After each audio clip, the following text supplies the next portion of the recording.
இயேசு கிறிஸ்துவின் நாமத்தில் உங்கள் அனைவரையும் அன்போடு கூட வாழ்த்துகிறேன். இன்றைக்கு நாம் பார்க்க போகிற தலைப்பு, இயேசுவை நீங்கள் ஒவ்வொரு நாளும் எப்படி நேசிப்பீர்கள்? How will you love Jesus everyday? வசனம் எபேசியர் 1:17. நம்முடைய கர்த்தராகிய இயேசு கிறிஸ்துவின் தேவனும் மகிமையின் பிதாவுமானவர் தம்மை நீங்கள் அறிந்து கொள்வதற்கான ஞானத்தையும் தெளிவையும் அளிக்கிற ஆவியை உங்களுக்கு தந்தருள வேண்டும் என்றும். பாருங்கள், நம்ம இயேசு கிறிஸ்துவை நம்ம ஒவ்வொரு நாளும் எப்படி நம்ம நேசிக்க முடியும்?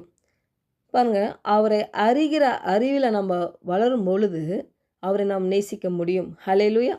பாருங்கள், இங்கே பவுல் சொல்கிறாரு, ஞானத்தின் ஆவியையும் வெளிப்பாட்டின் ஆவியையும் நீங்கள் பெற வேண்டும் என்று நான் வேண்டுதல் செய்கிறேன் என்று சொல்லுகிறார். அப்போது ஞானமும் வெளிப்பாடும் ஆவி.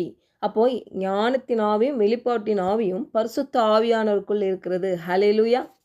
பாருங்கள், இந்த ஞானத்தின் ஆவி என்பது தேவனை பற்றிய விஷயங்களை நம்ம தெரிந்து கொள்வது. வெளிப்பாட்டின் ஆவி, வெளிப்பாடு என்பது பார்த்திங்கன்னா பரிசுத்த ஆவியானவர் இந்த சத்தியத்தை நம்ம உள்ளத்தில் உயிர்ப்பித்து தேவன் யார் என்பதை அனுபவமாக அறிய செய்கிறார். ஹல்லேலூயா. அப்போது இந்த பரிசுத்த ஆவியானவர் நமக்கு தேவனுடைய சத்தியத்தை சரியாக புரிந்து கொள்ளும் ஞானத்தை கொடுக்கிறார். பாருங்கள், இந்த உலக ஞானம் நம்ம என்ன பார்க்குறோமோ அதை வைத்து தான் நம்ம தீர்மானிக்கிறோம். ஆனால் தேவனுடைய ஞானம் தேவன் சொல்வதை வைத்து, தேவனுடைய வார்த்தையை வைத்து பார்க்க கற்றுக் கொடுக்கிறது. இப்போ இந்த வெளிப்பாட்டின் ஆவி தேவனுடைய வார்த்தையில் இருப்பதை, அதாவது பரிசுத்த ஆவியானவர் நம்முடைய ஆவிக்குள் வெளிச்சமாக்குகிறார். பாருங்கள், ஒரு வசனத்தை நம்ம பல தடவை வாசித்திருக்கலாம், ஆனால் ஒரு நாள் பரிசுத்த ஆவியானவர் அதை வெளிப்படுத்தும் பொழுது அந்த வார்த்தை எனக்காக தான் சொல்லுகிறது என்று நம்ம இருதயத்தில் ஒரு வெளிச்சம் போல் வரும். பாருங்க, இந்த வார்த்தை என்கிட்ட தான் பேசுது. நம்ம சூழ்நிலைக்கு ஏற்பா போல அந்த வார்த்தை நம்மிடம் பேசும். ஹல்லேலூயா. அப்போ தேவ ஞானம் என்பது தேவனை பற்றி அறிந்து கொள்வது, வெளிப்பாடு என்பது தேவனோட உறவில் நடத்துகிறது. ஹல்லேலூயா. இப்போது கிறிஸ்தவ வாழ்க்கை என்பது பார்த்திங்கன்னா தேவனை அறிந்து கொள்ளுகிற அந்த ஞானத்தை பெற்றுக்கொண்டு இல்லை வெளிப்பாடு கிடைக்கும். அந்த வெளிப்பாடு கிடைத்ததுக்கப்புறம் தான் பாருங்கள் ஒரு மாற்றம் நமக்குள்ளாக உண்டாகும். பாருங்கள், இந்த வெளிப்பாடு வந்தோடனே இந்த சூழ்நிலைகள் முதல்ல மாற வேண்டியதே இல்லை. ஆனால் அந்த சூழ்நிலையை பார்க்கும் நம்ம பார்வையை முதல்ல மாற்றும்.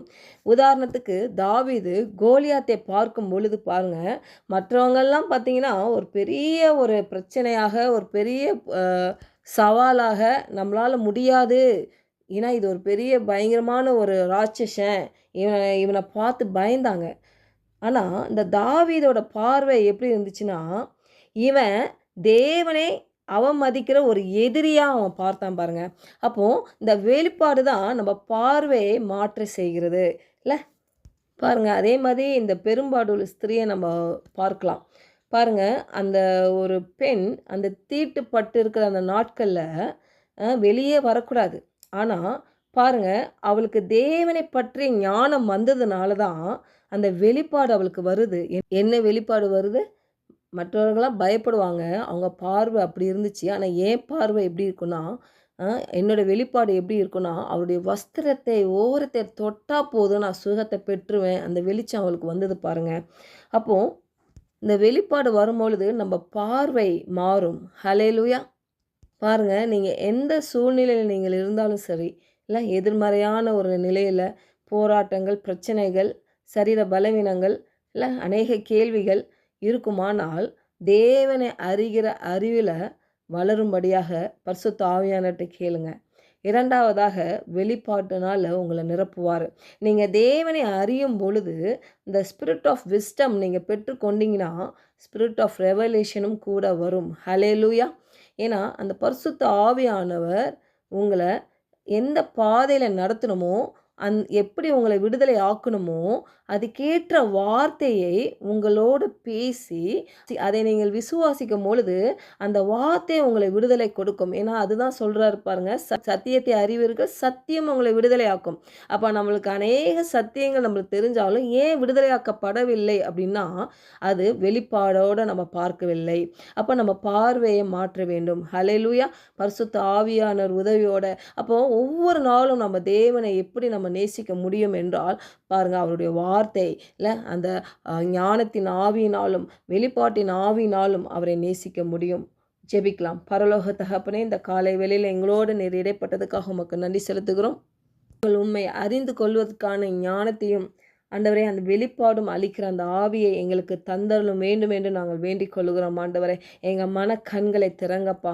ஆண்டவரே அப்பா, எங்களுடைய சூழ்நிலைகள் மேலே எங்கள் பார்வையை நாங்கள் வைத்து ஆண்டவரே அதில் சோர்ந்து போகாதபடி ஆண்டவரே அப்பா, எங்கள் சூழ்நிலையில் உங்கள் வார்த்தையை, எங்கள் வெளிப்பாட்டின் வார்த்தையை வைத்து அதை மேற்கொள்ளுகிற அந்த வல்லமை, அந்த சத்துவம் எங்களை நிரப்பட்டும். பரிசுத்த ஆவியானவர் எங்களை வழிநடத்துவீராக. இதை கேட்டுக்கொண்டிருக்கிற ஒவ்வொருத்தரும் மேலும் பரிசுத்த ஆவியானவர் ஆண்டவரே நீர் அவங்களை நிரப்பும்படியாக ஆண்டவரே அப்பா, அந்த ஞானத்தின் ஆவியினாலும் ஆண்டவரே வெளிப்பாட்டின் ஆவியினாலும் ஒவ்வொருத்தரும் நிரப்பி அவங்க வாழ்க்கையில ஜெயம் எடுக்க என் தேவன் ஆண்டவரே வழி உண்டாக்குவீராக என்ற இயேசுவின் நாமத்தினால ஜெபிக்கிறோம் நல்ல பிதாவே. ஆமென்.